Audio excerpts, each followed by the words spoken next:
morning, or good afternoon, I should say, everybody. This is my video blog for August 30th, 2009. It's almost 2 o'clock in the afternoon. Just finished my breakfast, which was 8, around 12:30, 1 o'clock, because some people decided to sleep half the day. Ooh. Let me turn the music down. Sorry, I'm in a kind of Creed kind of mood today, so I've got that kind of playing in the background on my PC. So let's see what's been going on. Very easy week at work, but it ended on a high note, so that's all good there. Um, been having some back problems the last couple of days, which has made me a little bit cranky, but today it's feeling good because I've had a massive amount of ibuprofen. So, woohoo. There's something I wanted to talk about. I've kind of mentioned it to some people at work. And I felt a video blog would be a good thing to do it, and I'm sure you guys are tired of me ranting on about everything going on in my life. So it's about politicians. More specifically, it's about the way politicians feel they're entitled to abuse their position, so to say, or let's just say for certain male politicians, and I don't think I want to mention any names: Bill Clinton, John Edwards, Mark Sanford, Bob Packwood. Okay, I mentioned names. Anyway, they feel entitled to be able to think they can get away with things that the average American can't get away with, such as infidelity. I mean, look at Bill Clinton back in the 90s with Monica Lewinsky. He went on TV, said, "I did not have sex with that woman, Miss Lewinsky." Hillary Clinton bought it and said it was part of the vast right wing conspiracy to destroy her husband. It's the politics of destruction, so to speak. Mark Sanford, most recently, trying to win over the right Christian party, part of the Republican Party, and he's jetting off to Argentina for a bit of a nookie call with some Argentinian TV reporter. And then you have John Edwards, North Carolina's own John Edwards, whose wife was dying of cancer, and he gets some other woman knocked up, and then has the gall to run for president. Come on, people! I'm just saying. People tend to forgive a lot of things, but in John Edwards' case, your wife was dying of cancer. Just thought I'd throw that out there for you. So that's been kind of bugging me a lot lately. And then there's a picture of Barack Obama and French President Nicolas Sarkozy from the G8 summit earlier this year, where both the president of France and the United States were checking out the booty of some staffer chick.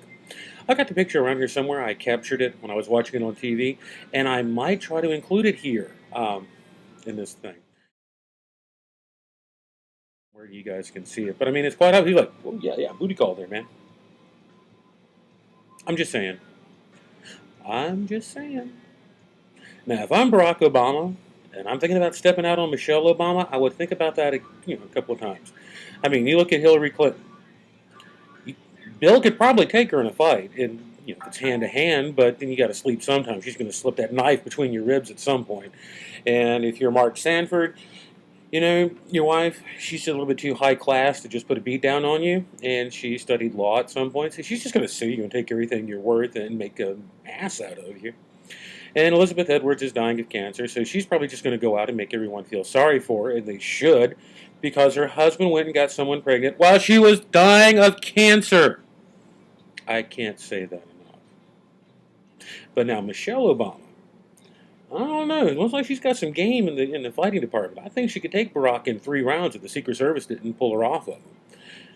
I'm just saying, might want to watch out, not check out that booty. Anything else has been on my nerves? Oh yeah, Space Shuttle Discovery launched the other night. And there's an astronaut on there, and I really wish I could remember his name. I just keep forgetting it. But the story behind this one astronaut is truly phenomenal.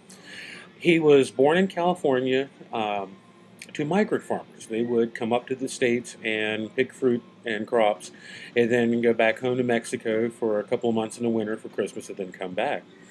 And growing up, he wanted to become an astronaut. Starting in the 2nd grade, his teachers encouraged his parents to finally settle down so that their children could get an education. Fast forward a few years, he graduates, get a PhD in mechanical and some other engineering degrees, works for NASA.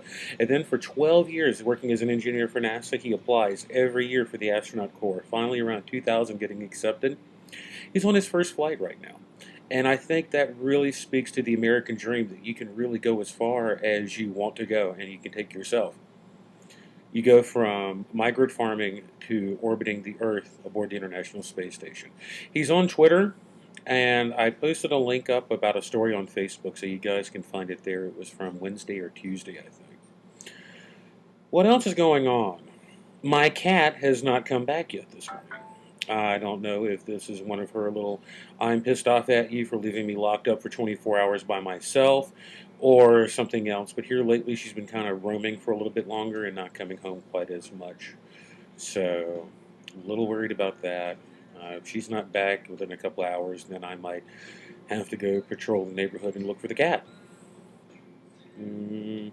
Not much else really has been going on. I have no life. What can I say? So anyway, I'm going to do the usual. If you have any comments, questions, or concern, reach me at mikepass@gmail.com, mikepas@gmail.com. You can also follow me on Twitter. Twitter name is emike2k7. My Facebook address is facebook.com/mikepass. That's MIKEPAS. And of course, the LiveJournal, livejournal.com/emike2k3. And odds are most people are seeing this through Twitter or Facebook, but you can also find me on YouTube by doing a search for emike2k3.